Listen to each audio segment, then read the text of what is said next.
Lucky stiff.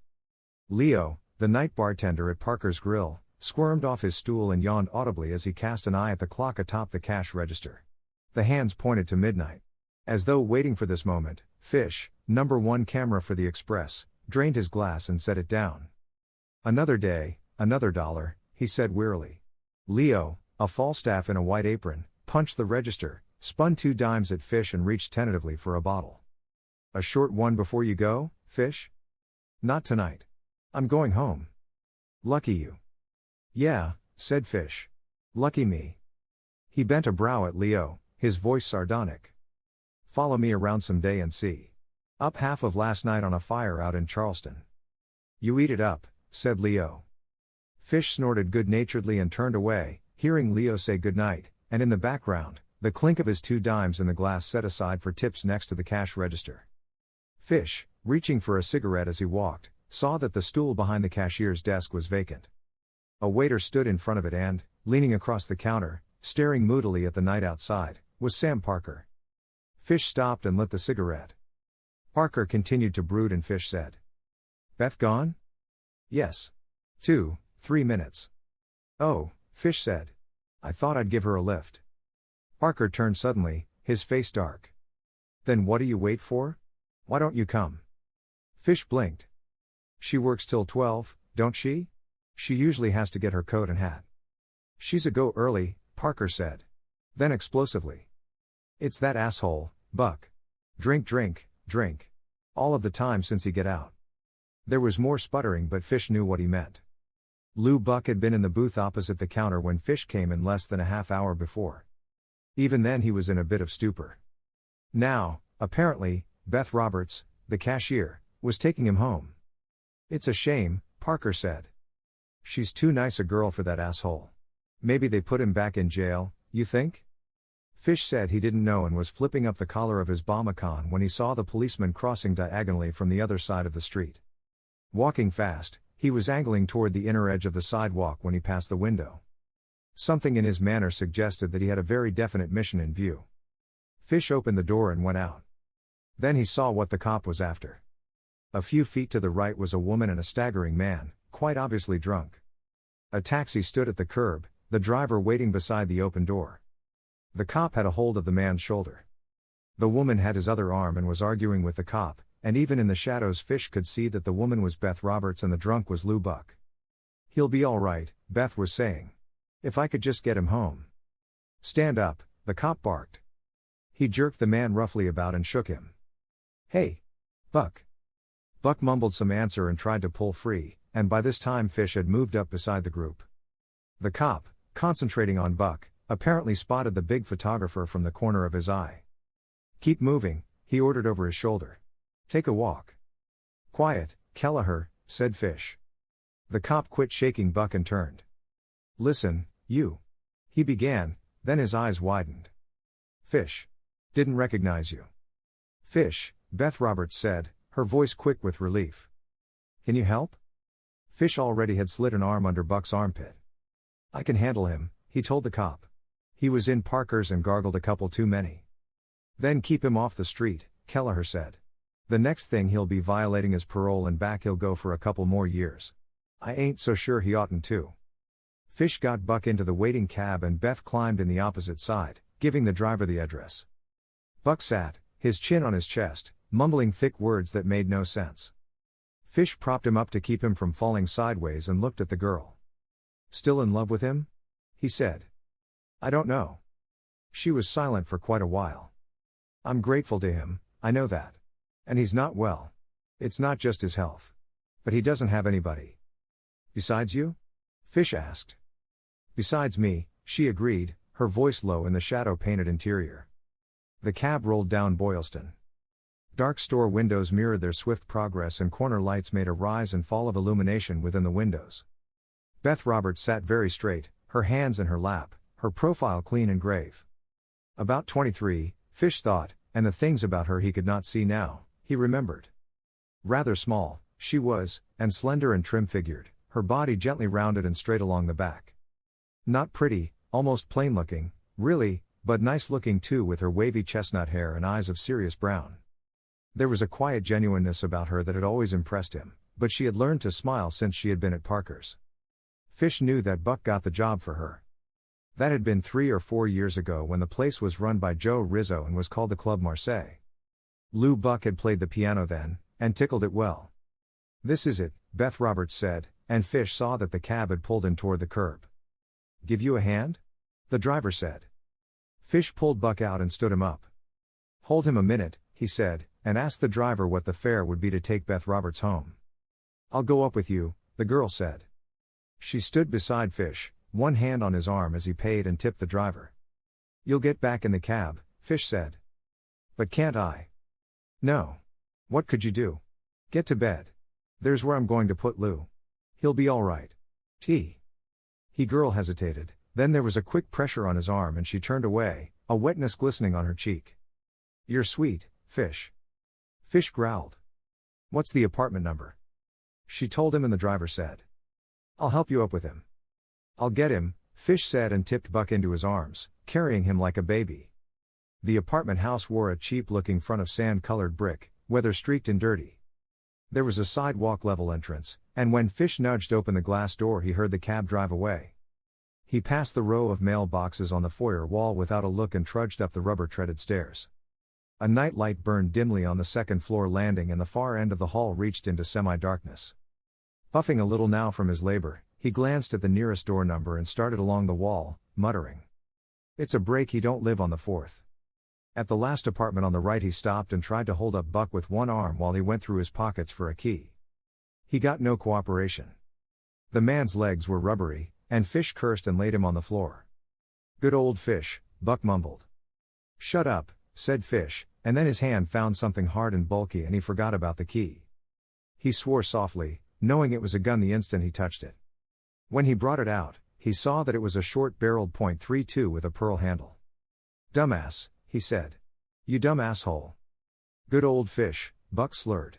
"Wait and see." Fish growled, slipped the gun in his pocket and resumed his search. "Wait and see. You and I are going to have a talk, bud." He kept talking to himself as he found the key. Out a week on parole and packing a gun. If Kelleher had dragged you down for drunk and disorderly, that would have been it. He got a living room light on, heeled the door shut and carried Buck with one arm against his hip. He lurched through a doorway and dumped his burden on the bed. He went in the bath, found the light and turned on the cold water in the tub. By the time the tub was half full, Buck was naked and Fish had his coat and vest off, his sleeves rolled up. "Nothing but skin and bones," he said, and looked down at the mumbling figure before he picked him up. The face was thin and sallow, and the nondescript brown hair was still cut quite short. The chest was flat and bony. He made a lot of noise as he breathed, and seeing him this way, Fish knew that Lou Buck had gone a long way down since he had teamed with Anna Sinclair at the old Club Marseille. He picked him up in both hands, went into the bathroom and dunked him.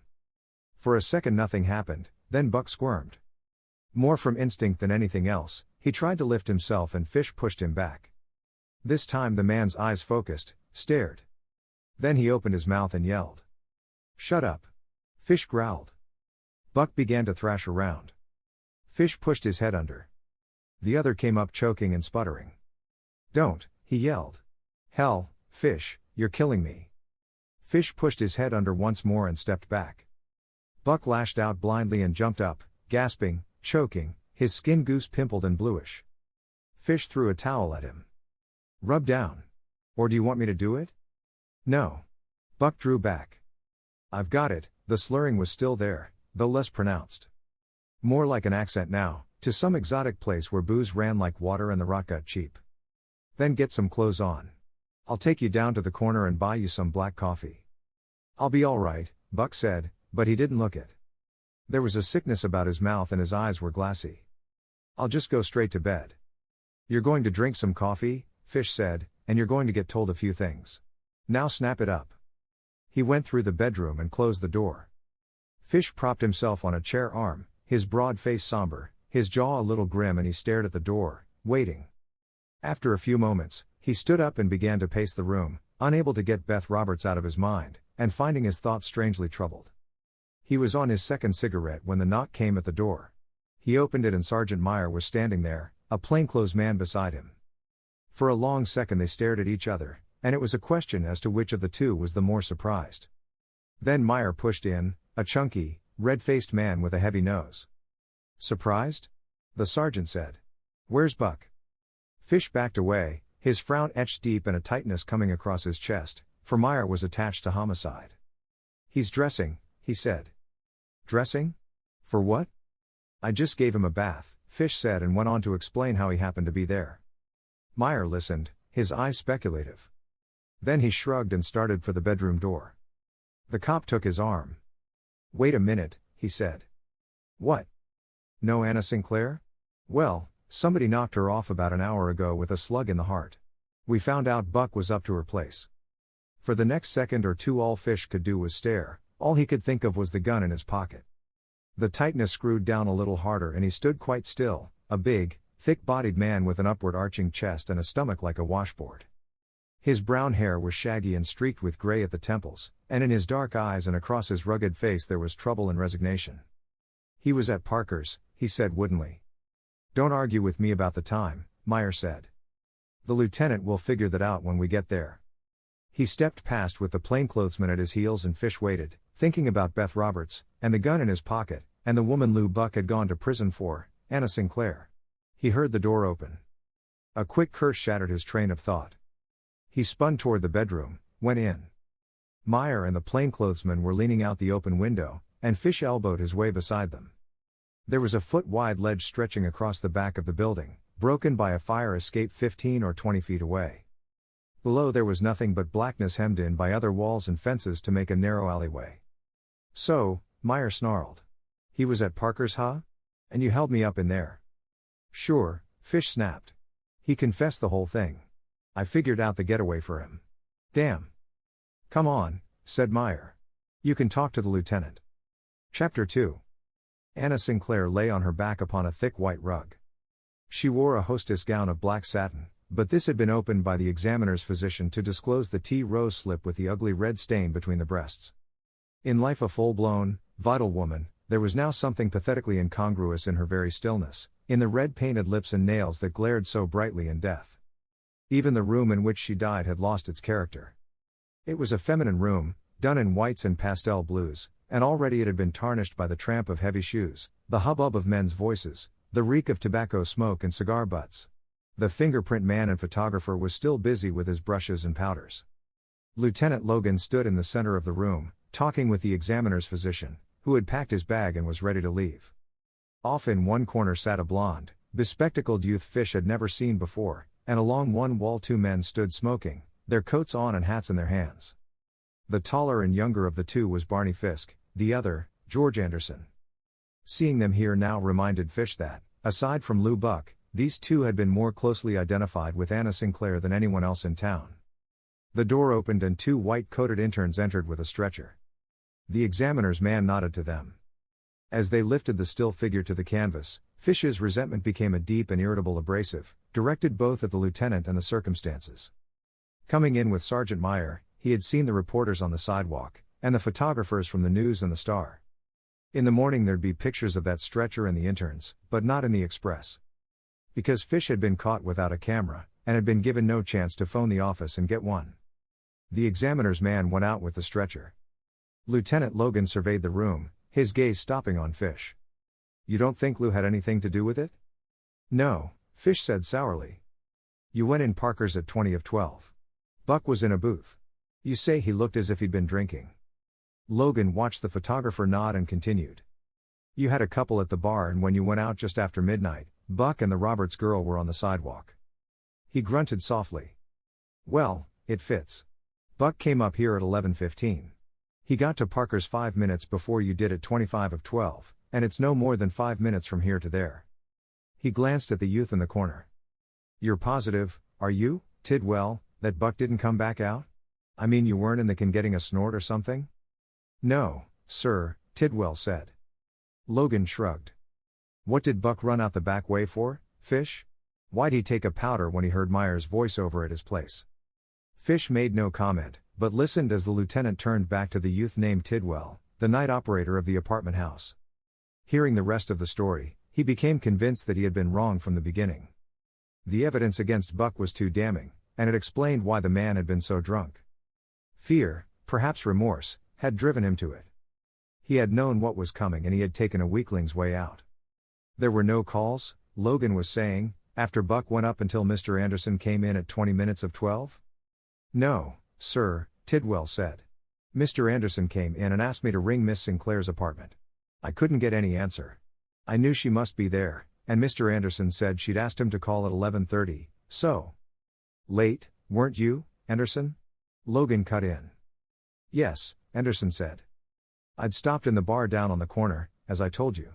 I'm not sure how long I was there, but I know I got there before 11:30 because I wanted a drink and didn't see what difference it made if I was a little late. So you, Logan continued to Tidwell, decided maybe something was wrong, got a pass key and came up with Anderson? He rubbed his palms and looked thoughtful. What were you going to see her about, Anderson? I don't know. She didn't say. She asked me if I could come and I told her I would. Logan turned to Barney Fisk. And you walked in here while they were phoning us? There was no one on the board downstairs, Fisk said. So I came on up. Kind of a late call, wasn't it? Asked Logan suspiciously. That's what I told her. She phoned me this morning. I told her I had a date, I'd be tied up. She said it didn't matter, to come when I finished. And you were with your fiancée, Miss Anderson, until 11:15? Fisk said that was right, and Fish, knowing about the girl Logan was referring to, was reminded of many things. Reviewing them, he found the various connections confusing except in one regard: both Fisk and Anderson had been close to Anna Sinclair. Anderson was her ex-husband and it had been less than a month since she had divorced him and been given a handsome settlement. Barney Fisk had been attentive to Anna during the divorce proceedings, and some had said they would be married when the decree was granted. Instead of that, Helen Anderson had announced her engagement to Fisk less than 2 weeks previous. Helen Anderson, the socially prominent daughter of a noted surgeon.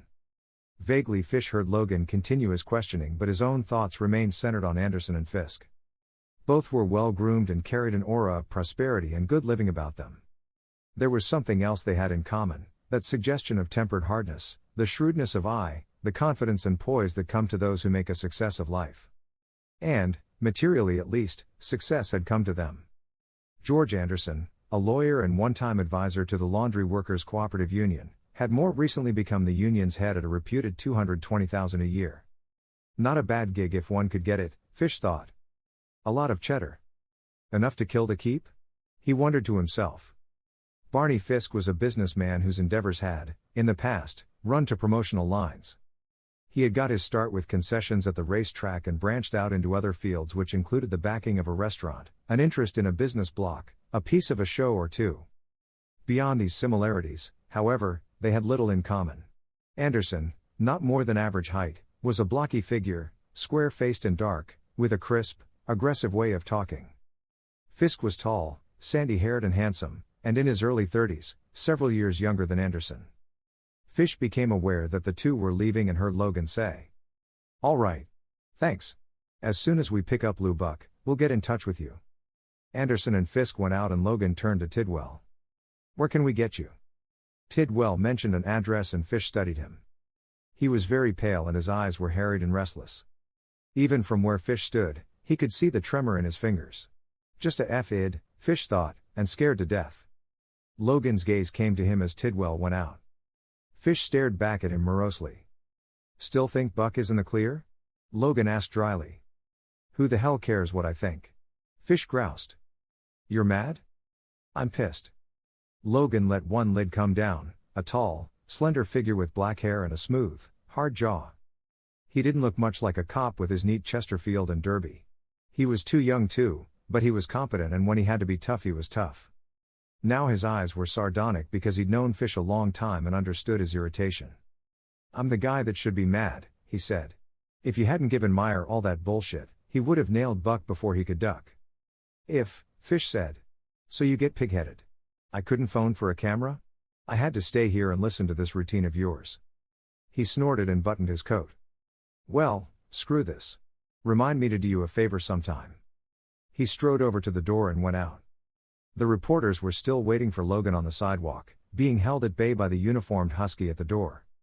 They gave Fish some good-natured jeers and he did not bother to lay them back because he saw that Fields and Cohen, the cameras from the News and the Star, had gone. There was an express photographer now, sitting on his case, Evans, who apparently had been routed out of bed, but it was too late now. There was nothing to photograph. Fish went over and spoke to him. "Did you get Anderson and Fisk when they came out?" "No," Evans said. "I just got here." "That's awesome," said Fish with little enthusiasm. "All that leaves you is a bunch of cops." "Blaine is burning," Evans said, referring to the city editor. "He tried to get you and—" "Let him burn," said Fish, signaling a cab. "He'll be good and crisp by the time he's ready for me in the morning."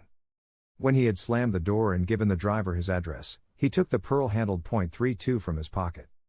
The instant he sniffed the muzzle, he knew it had been fired recently.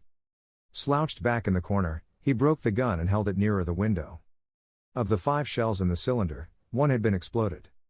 He slipped the gun in his pocket again and leaned his head back on the cushion, wondering why he hadn't offered Logan the gun, remembering what the examiner's man had said. 1 shot, angling laterally to penetrate the edge of the heart, a near-contact shot with death practically instantaneous. It was mid-afternoon before Fish reached police headquarters. When he came into the vaulted entrance foyer, his broad face was glum and his eyes were stormy. He found Lieutenant Logan in his office on the 4th floor, his feet on the desk and his hands locked behind his head. Logan looked none too happy himself, and neither man spoke until Fish had dropped into a chair and kicked his plate case over against the wall. Then Logan said, "Now what are you grouching about?" "I'm in the doghouse." "Move over." Fish looked at him with one eye. "You didn't pick up Buck yet, huh?" Logan shook his head. "Thanks to you." "All right," Fish said. "I held Meyer up 1 minute last night at Buck's place. Why don't you charge me as an accessory?" "Maybe I will if the super doesn't crawl off my neck." Fish lapsed into a morose silence. An assignment near Winthrop where a fishing schooner had gone aground in the early morning fog had occupied several hours, and when he got back to the Express, Blaine, the city editor, was laying for him. Blaine had had a lot to say and all of it was sarcastic. He had learned that Fish had been in on the murder investigation the night before and had inquired why the News and the Star were the only sheets with pictures. Fish told him and then had kept his hands deep in his trousers pockets to help him resist the impulse to lean across the desk and slap the city editor from his chair. Even thinking about that argument made him furious. He sought refuge now in speech. "What do you figure Buck killed her for?" "You think he didn't?" "I'm asking," Fish said, feeling the pressure of that pearl-handled revolver in his hip pocket. "You know he went up to Anna's and you know he must have run out the back way. What else?" "He ran out on you, too," Logan said. "Does there have to be something else?" "A motive would help." Logan considered this and his voice grew thoughtful. "I think it might hook up with that Rizzo job." With the mention of that name, Fish's mind folded back and he realized he'd had much the same idea. Joe Rizzo, who had at that time owned the Club Marseille, had been shot and killed in his apartment by Lou Buck. Anna Sinclair had been a witness, and it was largely through her testimony that Buck had been let off with a manslaughter verdict and a 5-year stretch. Rizzo, who, as an out-and-out racketeer, started the Laundry Workers Cooperative Union by beating the laundries in line and hiring George Anderson to defend his thugs. The result could hardly sustain the theory that hard work and honesty are essential factors for success, because somehow this organization had gradually taken on a cloak of respectability so that, at the time of his death, Rizzo was the secretary and treasurer of what passed as a legitimate labor union with a national affiliation. True, Rizzo had remained a crook to the end. After his death a large shortage in accounts was found, but he had kept such deficiencies well covered and, by his ownership of the Club Marseille, was supposed to be well off. Logan broke in on Fish's thoughts. "This Anna is a voluptuous number. With a capital V. She's got looks. She's got a body you rave about. She knows the answers, she knows how to look out for number 1 and she knows that men are saps. This Buck is just one of those guys. He plays the piano for her." Sinclair and Buck, Fish said. It was quite an act. And in his mind's eye he could see them now. Anna out on the nightclub floor with her seductive curves and full-blown body and that torch contralto that always seemed to be singing especially for you. And, outside the range of the spotlight, Buck pouring out his heart through those piano keys. He was nuts about her, Logan went on. Like a dog, following her around, talking her up, looking for better bookings, getting her started in radio. And what did he ever get? The brush off, Fish said. "Yeah." Logan grunted softly. He knew she'd never go for him but it didn't matter. She knew that and she kept him just like that for what he could do for her. About once a week he'd get kicked around by somebody because he objected to something the guy said about Anna. He was always thinking guys were making passes at her. I've heard her tell him off. It never did any good. He'd always come back, and she knew it. Logan blew out his breath and swung his feet down. So it had to happen sometime. She has a couple of guys on the string and Joe Rizzo is top dog. Buck knows he's a louse. He's afraid he's going to lose Anna, and Rizzo isn't good enough for her. You know what happened? I know what's on the record, Fish said. He went to Rizzo's apartment and Anna was there and Rizzo kicked him around and Buck shot him. Yeah, said Logan. And there's another story. I know that one, too. It says that Buck didn't shoot Rizzo, that Anna did and Buck took the rap for her. It fits, Logan said. Anna shoots Rizzo and calls Lou. For the first time she really needs him and he follows the pattern. What she promises him, we don't know. Maybe nothing. Maybe she says she'll marry him when he gets out. Anyway, they get George Anderson to defend him, Anna takes the stand for him, and manslaughter is the best the DA can do. All right. Lou's not in the can 6 months before she marries Anderson. Lou has to put in another 2 years before he can get paroled. By that time Anna has divorced Anderson, so Lou isn't pissed at him, is he? He's pissed at Anna. You know it, Logan said. He's been around a week lapping it up to get his nerve in shape, and he goes around there and plugs her last night for double-crossing him. And I guess she had it coming. If she did promise him anything, Fish said. Suppose she didn't, in the first place, I mean. Lou was the kind of a guy that would have thought up that sacrifice all by himself. If he did, it was because he was nuts about her.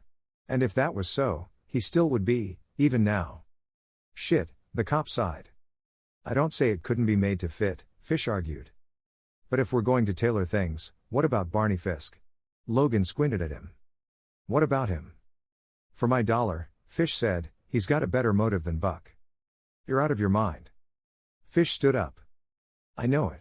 I know that lad, Tidwell, says nobody went up to Anna's but Buck, but when you talk about motives, I'll take Barney Fisk. Okay, Logan said, grinning, you can have him.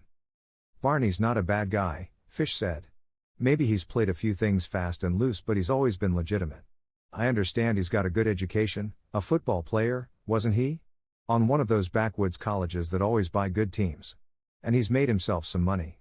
He's a good-looking guy and he wears clothes well, he paused, screwing one brow down, almost as well as you. Bullshit. And he's got himself engaged to a nice girl. Those things happen, you know. Helen Anderson isn't the 400 maybe, but she's near the upper crust and it's a nice step up for Fisk. Good family, a chance to settle down. Go on, Logan said. He was listening now. He wasn't throwing away Buck because the evidence was too strong, but Fish was talking sense. Women have always gone for Barney. Anna did too, didn't she? He played around with her all the time she was divorcing Anderson. I imagine she found out a lot of things about him, huh? But that's before he meets Helen Anderson. Now things are different. Maybe Anna don't like it. Nobody ever brushed her off before. Fish hesitated, laughed shortly but without humor. He picked up his case and adjusted his hat. Do you want me to draw you a picture? The question brought no rise from Logan. Instead he said, thoughtfully. Jealousy? When you're talking about motives there's none better, Fish said. It doesn't have to be that either. Anna could tell things about Fisk. She could blackmail him plenty and she sure as hell could break up that engagement if she tried. He started for the door and Logan scowled at him. Where you going? Out. Logan looked annoyed. Fish had tossed an entirely new hypothesis at him and he didn't like it because it upset his own theory. Now he eyed the big photographer suspiciously. Just out? Yeah, said Fish. I gotta get me a couple of pictures someplace. And out he went before Logan could reply. Chapter 3. Number 492 Berry Street was a tired-looking brownstone front with a rooms to let sign in the door and another one in an areaway window which said N. D'Antonio, Taylor. Fish went up the steps, stopping in the entryway to glance at the name cards tacked on the wall, then continuing to a gloomy high-ceilinged hall that smelled of fried foods and disinfectant. He went up a long straight staircase, circled at the second-floor landing, and went up to the third floor. At the last door on the left-hand side he knocked. There was no answer and he knocked again, at the same time trying the knob.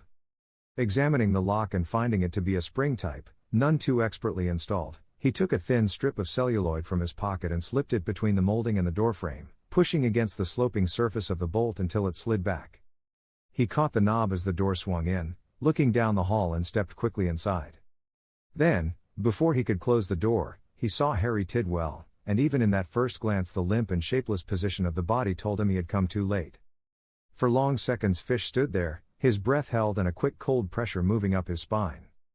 Then, not bothering to inspect the still figure on the bed, he slipped back in the hall, pressed the lock button to keep the bolt secure, and went downstairs. His camera and plate case were in his car. He got them out and came back into the gloomy downstairs hall, meeting a tired-eyed fellow just coming out of one of the main floor rooms. The man did not seem to notice him and he went back upstairs, hurrying a little as he approached the last door. He went in and locked it behind him. Harold Tidwell lay on his back, his face bluish, his eyes wide and staring, his thin-rimmed glasses twisted and bent. His chin was tipped back, disclosing a mark around his skinny throat with a peculiar color, or lack of color all its own. Across the foot of the bed was a thin bath towel still somewhat twisted. When he could, Fish pulled the gaze from the body, seeing the lavatory in the corner and the rack from which the towel had come. After that he let his breath come out and opened his case and pulled out his camera. He took a few pictures, the click and whir of the shutter loud in the deathly silence of the still room, and put the camera back into the foam insert. There was a worn club chair by the lone window and he sat down a minute to try and assimilate the implications of his discovery.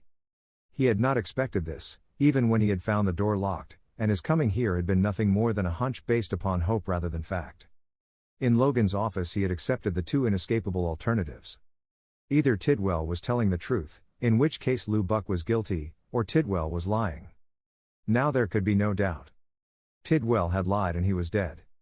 Fish stood up, his eyes troubled and a momentary weariness upon him as he realized that even now there was no conclusive proof of Buck's innocence.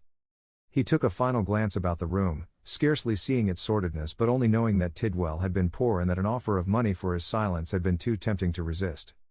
Just a kid, too, he said, half aloud, knowing now why Tidwell had seemed so scared the night before. Something about this boy's death stirred him deeply. Last night the sight of Anna Sinclair had left him singularly unmoved, perhaps because he had been prepared. Now it was different, although he did not know why, unless it was because this time the victim was so young and had paid so high a price for something he did not understand. The thought of it, the feel of death that somehow permeated the very room, made him a little sick, and he trudged out, closing the door behind him. Out on the street once more, he stepped to his car to get rid of his camera case. At a nearby drugstore he telephoned Logan. "I'm down at Tidwell's," he said when the lieutenant answered. "I remembered the address he gave you last night, and when I phoned Anna's apartment house they told me he wasn't due until 6. So I came out." "What about it?" "Somebody beat me to it. He's dead. Strangled." He paused, hearing Logan's quick curse before he went on. "He held out on you last night. The killer got caught and knew Tidwell could pin it on him. He bought the kid off until today. So maybe somebody came to see Anna between the time Buck came and George Anderson got there. Maybe you want to have a talk with Fisk like I told you." Logan tried to break in but Fish cut him off. "Or maybe you're just going to keep on being stubborn about Buck." He hung up without waiting for an answer. He went outside. It was a crisp cold day with a lot of sunshine, and some kids were playing marbles on the sidewalk. Fish did not see them, nor was he aware of the sunshine. In his mind everything was gloom and depression because he knew there was someone else he had to see. Beth Roberts wore a green woolen dress with a narrow belt about her waist. The moment she opened the door, Fish noticed the redness of her eyes and the stamp of weariness upon her pale young face. "Fish," she said, and stood back to let him enter. "Hi, Beth," Fish said, keeping his voice casual in a hearty sort of way. "I stopped in at Parker's and they said you wouldn't be down until later." "I was just going," Beth Roberts said. Fish perched on the edge of a straight-backed chair. She sat down opposite him, and then the silence began to pile up between them. Fish dangled his hat between his knees, aware that her eyes were avoiding him. Presently he cleared his throat and went ahead. "Where's Lou?" She looked at him then, and although she made no sound he got the impression of some inward gasp. Quick alarm touched her glance and passed across her face. It took her a second or two to get things under control. Then she forced a smile and gestured idly. "Why I don't know." "The cops question you?" "Yes." "Then you know what happened last night." She nodded silently and he went on. "Something happened this afternoon too," he said and told her about Harold Tidwell. By the time he finished, her face was chalky and her hands were white-knuckled in her lap. Lou didn't do it, she said weakly. Where is he? Fish demanded. How would I know? Call it a hunch, Fish said. You're in love with him. Maybe he knows that, maybe he doesn't, but one thing he's sure of, you're for him. He can count on you. Probably you're the only one he can. When you were down and out, he got you a job. Yes, Beth Roberts said, not looking at him. 4 years ago. I thought I could sing. I found out I couldn't, but I didn't find it out until almost too late. I had less than $1 left when I went in the Club Marseille that afternoon. No one was there but Lou. He was playing the piano and I walked up to him. I sang for him and he listened. He was too kind to tell me I was no good, so he arranged for an audition at WBZ that same afternoon. The man there told me the truth and... She broke off. Her eyes came up to Fish but she didn't see him. She was looking beyond him at something a long way off. But you know all about that, she said, and how he got me the job as cashier for Joe Rizzo. Yeah, Fish said, and found an odd thickness in his throat, an uncomfortable warmth in his cheeks. He went ahead bluntly. Look, Beth. Don't kid yourself about the cops. They'll find him, and when they do they'll drag him down to headquarters. I don't think he killed Anna, but what I think doesn't matter unless we can get some proof. I want to talk to him first. He scowled at her to overcome the lingering thickness in his throat. What do you think I'm horning in on this for anyway? Lou's nothing to me. But I got mixed up in it last night. He broke off before he told about the gun he'd found, and tried another tack. And I missed out of some pictures. I'm going get some to take their place, and if I happen to help Lou that's okay too. No, Fish. She was smiling faintly now, her eyes accusing him. That's not it. It's for me, isn't it? Because we've been friends. And I've lied for you to that city editor of yours to cover up for you sometimes. You give me a lift home at night when you're around, and you've always given me some little present for Christmas, and when you were sick I sent you some fruit. That's the reason, isn't it? Fish got red and for an instant floundered awkwardly, not admitting the truth because it really hadn't occurred to him until now that this, after all, was what at first troubled him. But there was more to it than that now. Since the death of Tidwell there was another and more pressing reason, but he did not want to tell her lest he be wrong and alarm her unnecessarily. That's got nothing to do with it, he said. You know where he is. Yes, Beth Roberts said quietly. And you know how I feel about him. He trusted me. I can't tell you, Fish. Oh, yes you can. I promised. Fish rose and pulled the pearl-handled .32 from his pocket. Quickly and directly he told her all about it, seeing the stiffness come about her mouth and the sickness in her eyes. When he had finished he knew there was but one more thing he could do. Hating himself, not daring to look at her, he started for the telephone, talking fast. Okay, he said. Then I have to call the lieutenant. I'm in a spot for covering up this much. I'm not going to make it worse. Fish. Beth Roberts said, her voice tortured. He was at the telephone now. He kept on talking. Maybe if I come clean I can talk myself out of this jam, but I can't hold out any longer if you're not going to play ball with me. He turned, the instrument in his hand. What's the matter with you? He demanded. You think I'll cross you up? You think I'll turn him in if? He's at the Hotel Albert, room 424. She got the words out before she choked up and buried her face in her hands. Fish went over to her, his face moist with self-reproach as he saw the racking shudders pass through her shoulders. Her sobs stabbed at him and he stared down at her wretchedly, swallowing to clear his throat, and then not finding anything he could say. In the end he clamped on his hat and put his hand on her shoulder, pressing it briefly before he went on. Chapter 4. The Hotel Albert was a 5-story antique near the railroad yards. There was a water tower on the roof across which was printed in white, "Rooms for rent daily." It was that kind of hotel. The lobby had a tiled door, the furniture was done in black leather, cracked and worn, and the cuspidors were battered and lusterless. Fish rode up in a rickety elevator and went down the hall to room 424. He knocked loudly, knocked again. Presently a voice answered and he said, "Open up, it's Fish." A bolt clicked back and the door inched open. Fish gave it a push, knocking Lou Buck back a bit, and went in. "Beth told you." Buck's voice was husky. He backed against the door, jaw sagging. His vest was unbuttoned, his shirt soiled and open at the throat. "She told you," he said again and wet his lips. "She had too. What did you do to her?" There was a wild, hunted look in the man's eyes now, and his hands trembled as he moved away from the door. He reached for Fish and the photographer pushed him back in a chair. I showed her this, he said and tossed the revolver on the table. I got sick of carrying it around for you. I told her she'd tell or I'd call Logan. There was a pint bottle of whiskey, half empty, near the gun, and Fish picked it up and pocketed it. I ought to break your damn neck, he said. You've got a girl like Beth pulling for you all the way, but it ain't enough, huh? Even in prison she was for you. Wrote you sometimes, didn't she? And sent you magazines and cigarettes. Yes. Buck had slumped in the chair now, his eyes downcast. Yes, he said miserably. She used to bring me stuff to eat, too. So you have to go chasing back to Anna. I didn't, Buck said. That was all over. I knew that when I was in stir, when she married Anderson. I had a lot of time to think about her, and Beth, and lots of things. You went back there last night. To tell her off, Fish.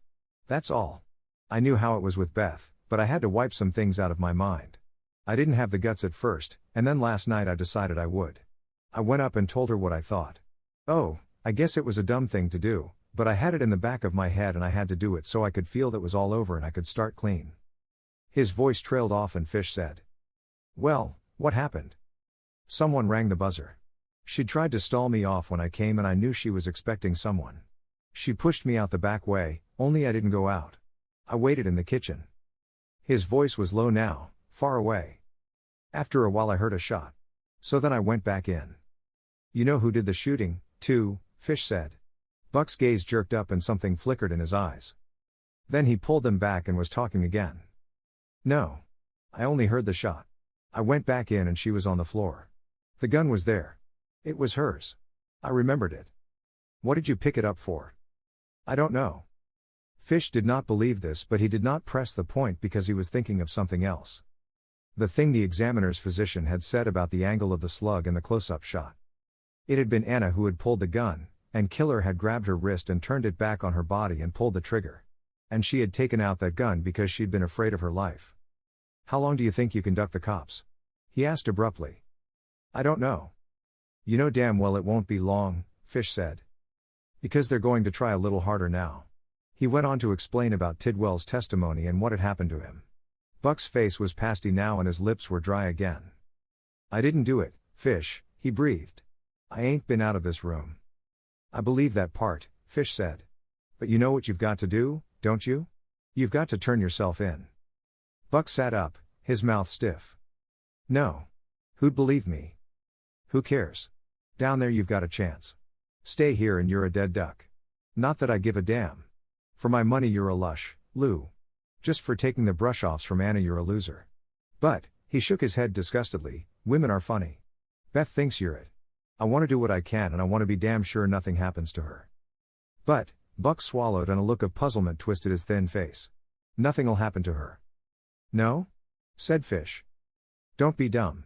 The cops are looking for you because they know you were in Anna's apartment about the time she got knocked off. Don't you think the killer knows that by now? No? Said Buck slowly. Yeah, said Fish. The killer made a deal with Tidwell, as the only way out, knowing at the time he'd have to knock off the kid the first chance he got, to be sure the kid didn't change his mind. He got the chance today. That's 2 down, huh? And he knows you were at Anna's, maybe while he was there. He's got nothing more to lose and he's not going to take a chance on you either, not if he can cool you off before the cops get you. Fish went over to the window and looked out, his thick face troubled. Go on, get your coat and tie on. There's a guy looking for you right now. Sooner or later he's going to figure maybe Beth knows where you are, just like I did. Only it'll be different then. I talked her out of your address. What do you think he'll do? He stood there for another moment scowling darkly at the airshaft outside the window. Then, not hearing any sound of movement behind him, he turned and looked smack into the muzzle of the revolver. Lou Buck stood behind the table, his jaw taut and his mouth a thin hard line. There was no indecision about him now, and that gun was steady in his hand. Thanks, Fish, he said. For telling me about it and bringing the rod. Fish began to curse. Put it down, he said and started slowly forward. Buck backed up carefully.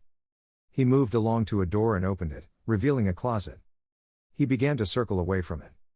Inside, he said. Fish stopped, brows bent and his eyes ugly. You're not going to shoot, he said. Buck's voice was thin and metallic. Inside, Fish, or I'll have to let you have it in the leg. Fish hesitated and things tightened up within him. A curious tingling ran along his nerve ends, and sweat crept out along his hairline. Hearing Buck's voice, seeing that hot bright look in his eyes, he suddenly knew that the man meant just what he said. "I'm going out," Buck said. "Nothing's going to happen to Beth." Then Fish had his answer. Buck did know who had murdered Anna Sinclair.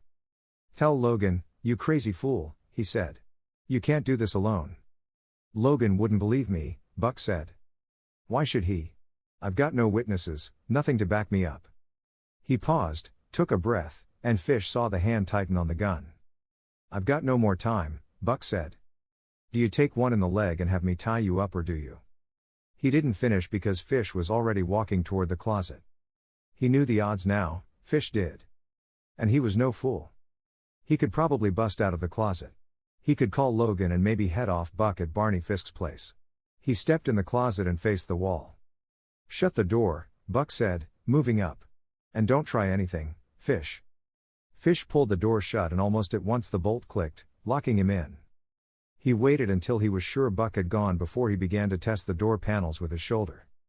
Just how long Fish banged away at that door he was never sure, but he kept it up until he had to stop and get his breath. Then he thought of another method and drew back against the wall, slamming the panel with his heel. Presently he heard the wood splinter. A few more blows made an opening and he widened it with his fist, then reached through and twisted the key. He kicked the door open and stepped out, puffing from exertion and mumbling to himself, so busy with his own resentment that he took 2 steps before he saw the man. The rest of his impression remained forever confused. The first glance startled him, and then something in the fellow's eyes, some quick thrust of intuition, told him that the man was not alone. There was another here who, hearing his efforts break out of the closet, had been waiting for him beside the door. He had time for that one impression, that was all.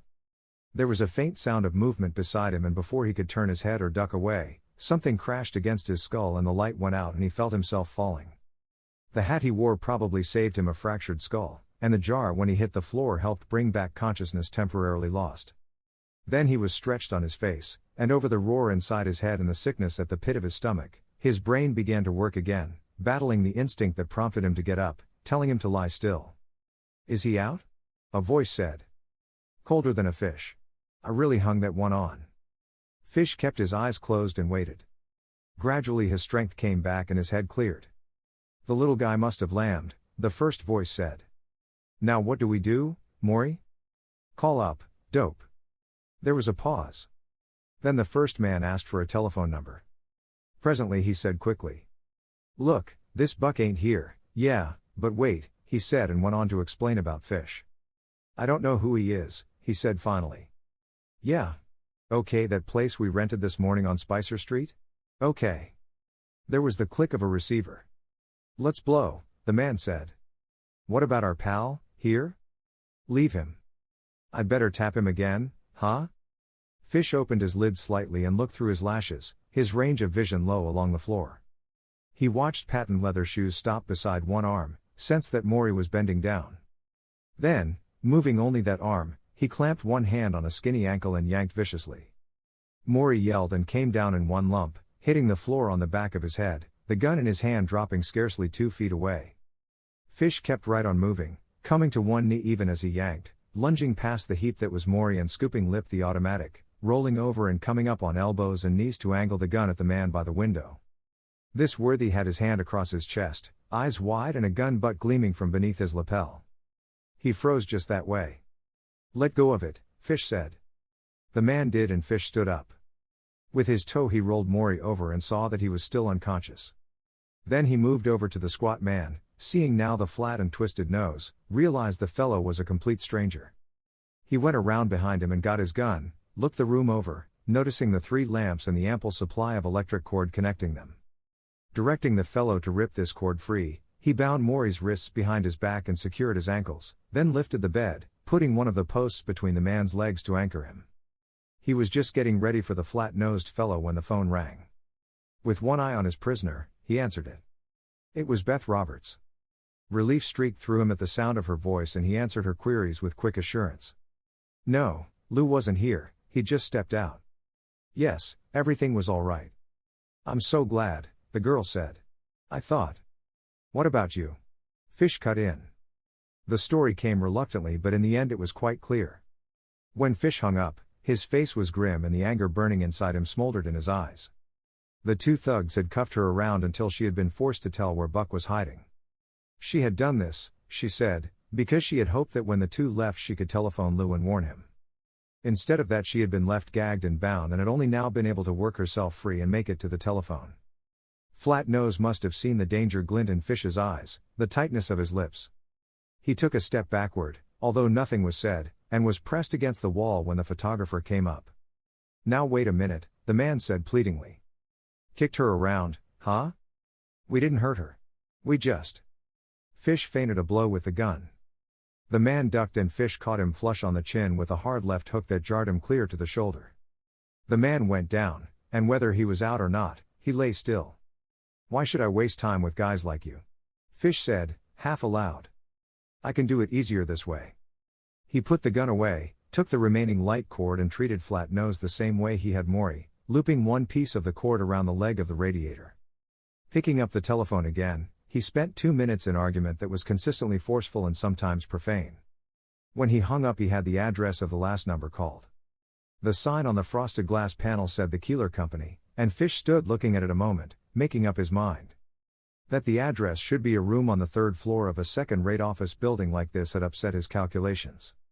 His original intention when he had been locked in the closet, to telephone Logan, had been discarded the moment he had been given this address. Unless this was some blind of Barney Fisk's, the setup did not make sense. Still, this was the address. He grunted softly and opened the door, finding himself in a moderate-sized anteroom presided over by a hard-eyed young man who sat behind a desk next to a door leading to some room beyond. Fish went up to the desk. Where's Lou Buck? The man behind the desk, who had followed the big photographer's progress suspiciously, but without moving, made his eyes a little narrower. Who the hell are you? Fish, said Fish. Where's Buck? Never heard of him. Where's your boss? Inside? What's it to you? I'd like to see him, Fish said, and started for the door. The fellow jumped up, yanking at a desk drawer. Fish saw the gleam of the gun barrel. When it flashed up, he slapped hard at the wrist, knocking the gun out of the man's hand and pulling him from behind the desk. The fellow stumbled, trying to swing his right, then had his feet kicked out from under him and went down hard. Fish picked up the gun, put his hand in the collar of the man's coat and hoisted him to his feet, pushing him roughly toward the door to the inner office. Let's go in, he said. You first. The fellow opened the door and stepped in, not looking around. The room, larger than the first, was sparsely furnished with a large desk, 2 or 3 chairs and some ashtrays. There were no filing cabinets, no typewriter, nothing to suggest that it was greatly used, and Fish knew he had been right about one thing. This office was simply an address and phone number for the use of someone whose main business was somewhere else. There was a door in one corner and he eyed it narrowly. What's in there? A closet, the man said sullenly. Open it, said Fish, and when his command was obeyed, he saw the cubby beyond was a combination closet and washroom. By the time he had returned to the anteroom, anxiety had fastened firmly upon Fish's thoughts. This was the number the two thugs had called. The man who had sent them had been here at that time. Suppose Buck had walked in here and been trapped? Suppose he had been hurried out after the two thugs had phoned?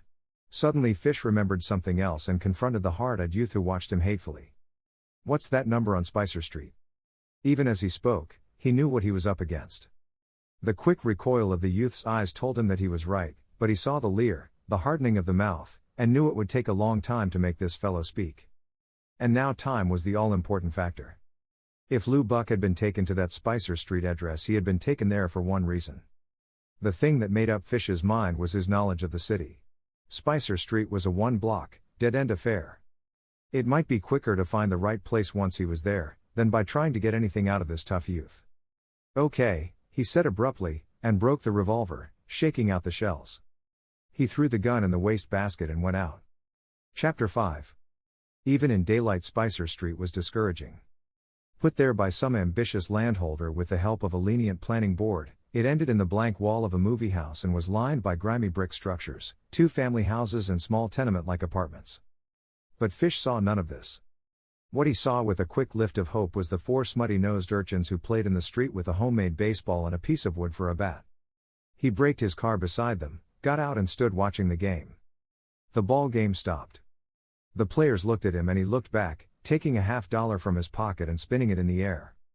See a couple of men go in one of these houses in the last few minutes? 3 guys, one boy said. That's their car. 100 feet away a nondescript sedan stood in front of a 3-story apartment. Fish tossed the coin towards his informer. Okay, bud. Go buy yourselves a bat. Fish got out his camera and case. By the time he reached the apartment, a stoop-shouldered Italian with swooping mustaches had begun to sweep down the steps. You the boss here? Fish asked. The man said he was and Fish said. Rented an apartment this morning, didn't you? Sure. Which one? Number 3D. Fish had the fellow by the arm and was pulling him back in the hall. You got a phone here? Sure. Back there. The man, a little bewildered now and blinking fast, gestured toward the rear of the hall. Fish took out a coin and pressed it in a calloused palm. Get this, he said. I'm from police headquarters. I want you to phone for me. Ask for Lieutenant Logan. Get it? Logan. Tell him that Fish says he's to come here just as fast as he can. Got that? As fast as he can. To apartment 3D. He shoved the man toward the telephone and started up the bare stairs on a run, knowing that while it might have been better to make the call himself, he did not dare to take the time. There could only be one answer to a layout such as this. 2 thugs hiring this out-of-the-way apartment that morning, being told to come here now if Lou Buck had been brought here it was to be murdered. Going down the narrow 3rd-floor hall, Fish made up his mind. If 3 men had come, 2 of them would be armed, and his job now was to stall, to prevent any shooting until Logan could get there. Of the guns he had taken from the 2 thugs he left one in his coat pocket as a decoy, and tucked the other inside his belt. At the unpainted door, he knocked loudly, and presently a voice said. Who is it? Fish.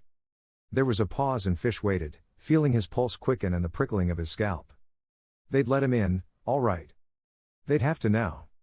They'd have to find out how he had trailed them here. The lock clicked and the door opened swiftly, presenting a tall, lean man with a tight mouth and a pointed chin. Come on, he ordered, and Fish saw the heavy automatic in his hand and stepped in the room. Right in the middle of it, the pearl-handled .32 leveled, was George Anderson. Seeing him, Fish stopped and stared, and something cold curled about his ankles ere it crept up the back of his legs. You, huh? He said finally, and turned and saw Lou Buck in one corner, his hands at his side, his thin face abject and hopeless. Fish heard the door close behind him. He put down his case and tried to look unconcerned while his brain battled the rush of new and confusing thoughts. Was I wrong? He said finally. I thought Barney Fisk was the guy who did it. Search him, Al, Anderson said. The tall man came up behind him and Fish felt a hand slap his clothing. The gun in his pocket was removed and Al stepped back. Make it clean, Anderson said. Fish held his breath and Al resumed his search, his fingers exploring until they found the gun in Fish's waistband. I knew it, George Anderson said. You were kind of loaded with artillery, weren't you? Fish masked his disappointment with a grin, telling himself that it didn't matter. Logan would be here in another 10 minutes and he should be able to stall that long. The thing to do was make believe that he wasn't worried and that time was unimportant. He started in at once. I don't get it, he said. Why should you kill Anna? It's a long story, Anderson said. I didn't get it either, Buck said, until last night. There was a cutting bitterness in his voice.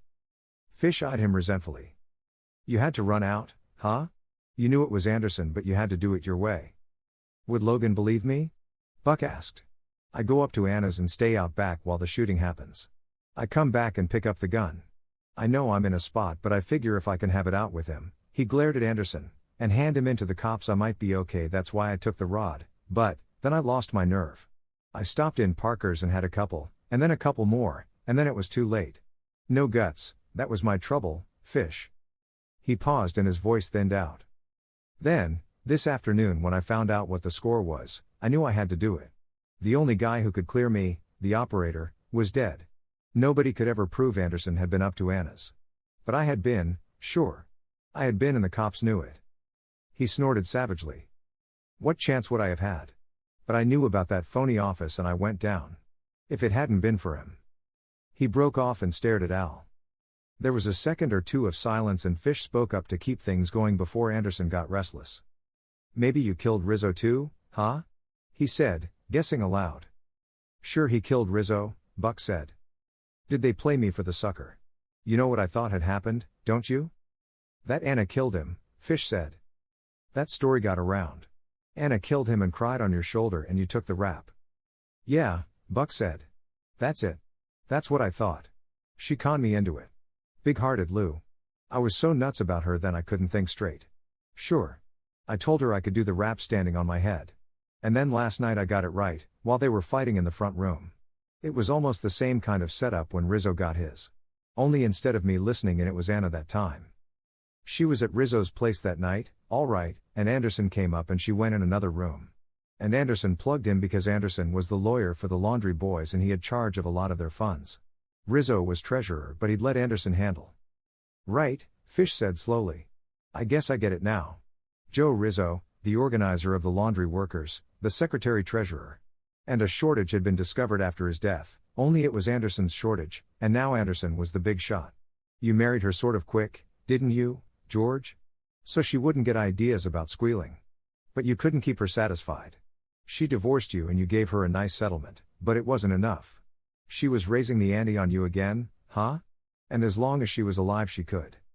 That's close enough, Anderson said, and his voice was unusually quiet. He'd been sitting on the edge of the table by the windows and he got up. Fish plunged ahead. And you went there last night, not intending to kill her then, but maybe to make a date for some time when you would.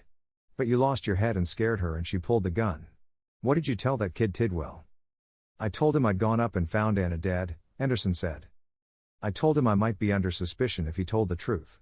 I said it was worth $1,000 to me to keep clean. I went down to the corner for a drink and came back. That was the time to tell the cops, and then we went up and found her, officially. But to hell with that. He glanced down at the gun in his hand, a strong, blocky figure with a hard, muscular jaw and no pity in his deep-set eyes. You make it tougher, Fish. Why didn't you keep out of it? He paused. When there was no answer he said. How'd you know where Lou was? I got it from Beth Roberts, Fish said. Even as he spoke he regretted it. He saw the quick movement of the man's lids, the narrowing frame they made for his eyes. Anderson sighed.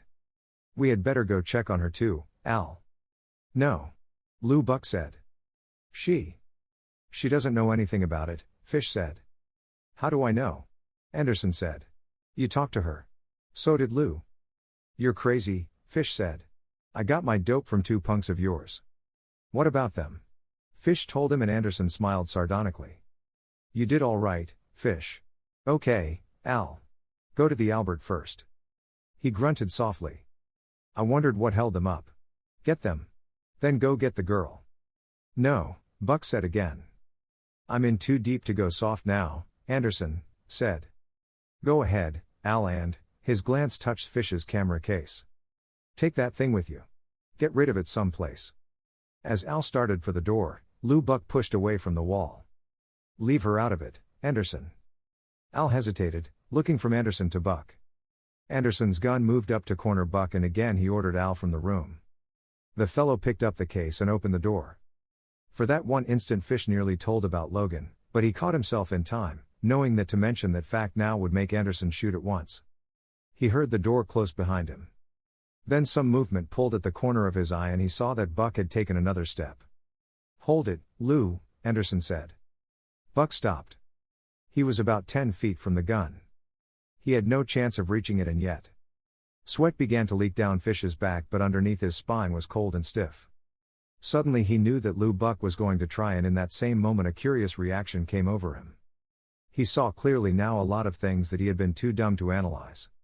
Lou Buck had run out on him and come gunning for Anderson because he realized the danger to Beth Roberts. Now, knowing there was nothing left for him but death, he was going to try again to keep her safe. His number was up. He must know it. He must know also that should he reach Anderson in time, Fish would be left to telephone Beth Roberts and warn her. Fish's hands were wet now and his mouth was dry. And this was the man he'd called a lush. A loser. For no reason except that he had loved a woman once, blindly and with little hope of reward. This was the man who had stood trial for a murder he did not commit and who, all his life, had been kicked around and double-crossed with never a complaint. But courage was in him now. Fish found it in his eyes and written across the thin white face as he took another slow step toward the gun. Seeing all these things so clearly now, Fish was ashamed and knew that, somehow, Buck should not be left to fight alone. "Hold it," Anderson said again. "You're going to get it, Lou." Fish's hand moved to his pocket. "You too, Fish, if you make another move." "I got a bottle in my pocket," Fish said, trying to keep his voice indifferent. "I'm just getting it out. I need a drink." He slid his hand around the bottle and pulled it out. Buck had stopped about 8 feet from the gun. Fish uncorked the bottle, seeing the ready set of Anderson's shoulders, the tightness of his hand on the pearl-handled revolver. He saw, too, the guns that had been taken from him and were now on the table in back of Anderson.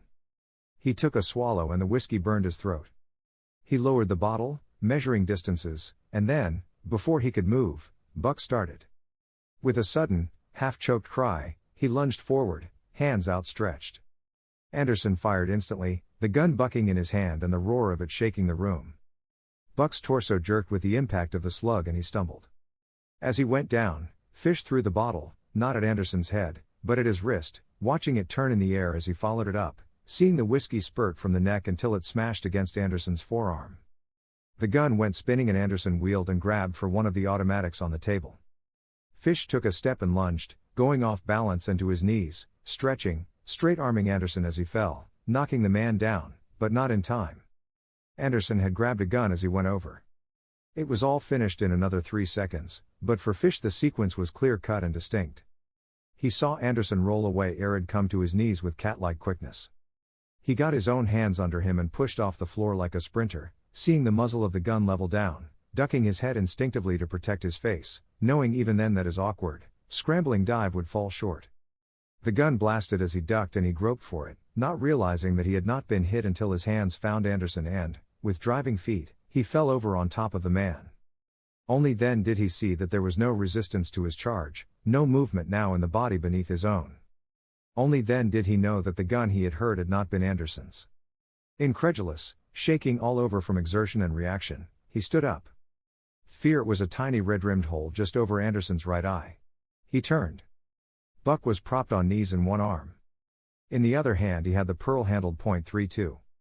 As Fish stared he got himself to a sitting position and put the gun on the floor. "Thanks, Lou," Fish said huskily. "I guess." "Call Beth," Buck said. "Never mind me, Fish." Fish hesitated and just then he heard the screech of automobile brakes followed by shouts. He went to the window, threw it open and looked down. A police car stood at the curb. On the sidewalk was his plate case. Beside it, arms upraised, was Al, and surrounding him were Logan, Meyer and 2 plainclothes men. Fish let his breath come out, realizing now that all this had happened in that minute since Al had left the room. Relief brought a curious weakness to his body, and he said huskily, "It's all okay, Lou." "But Logan and the boys. They got our friend Al." "Logan?" Buck said.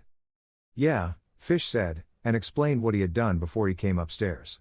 As he talked he dropped to one knee beside Buck. "How is it, Lou? Bad?" Buck shook his head and smiled weakly.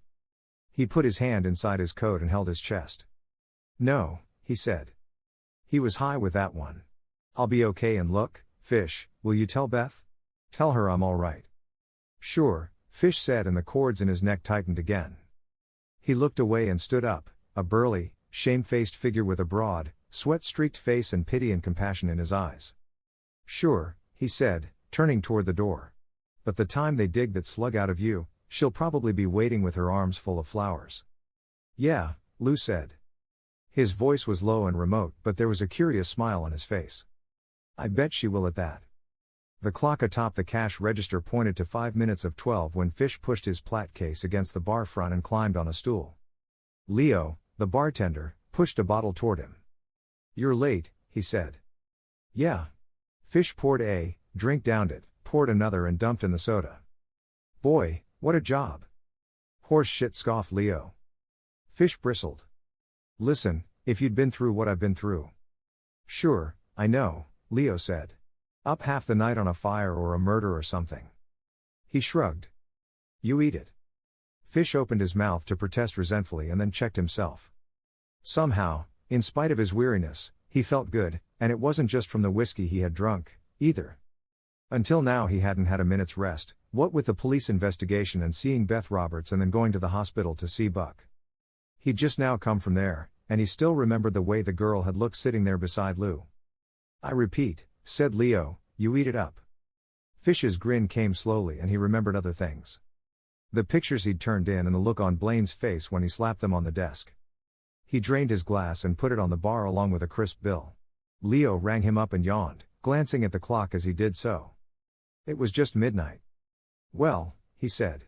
"Another day, another dollar." "Yeah," said Fish. "Another day, another dollar." He picked up his case and trudged away, a burly, imperturbable figure, absorbed in thoughts that softened the lines of fatigue upon his face and left his dark eyes remote and faintly smiling. Behind him came the tinkle of his change in the glass beside the cash register.